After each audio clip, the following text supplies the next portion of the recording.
o'yinga ham alohida e'tibor qaratadi. O'yin uslubi juda PSJga o'xshab ketadi. PSJning juda ko'p gollari qarshiliklar kiritiladi, lekin jamoaning tajribasi butunlay futbolni nazorat qilib. Mana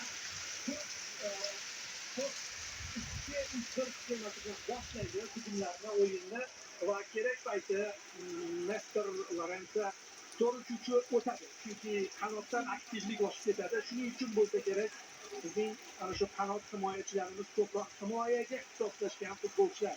Vingerlikdan ko'ra qanot himoyasiga mas'ul futbolchilar. Mana manzara sekin-sekin kutilgan holatiga tushyapti.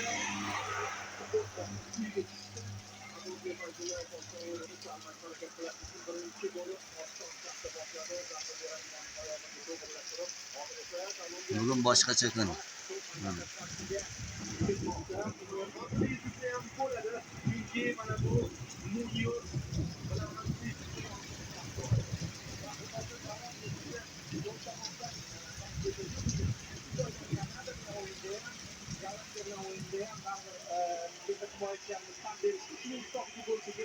Kolumbiya o'rganiga va birinchi hujumni shu tomondan tashkil etishga harakat qildi. Albatta, kolumbiyalik murabbiylar, nafaqat murabbiylar, ancha haqiqat videolarni ko'rdik, kolumbiyaliklar butunlay temamizni o'rganib chiqishyapti.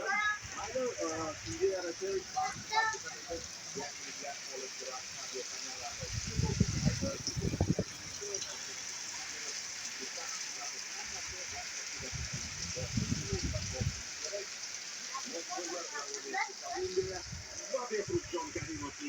Ana qarab. Ham yomg'ir yog'yapti, ham futbol bo'lyapti. O'ziga ishonchni oshirib olish uchun to'pni maydon tashqarisiga chiqarib yuborgani ham bexavotir.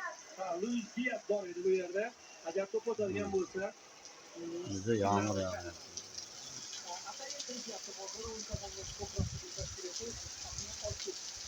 Bu juda ko'p murabbiylar tomonidan qo'llaniladigan uslub.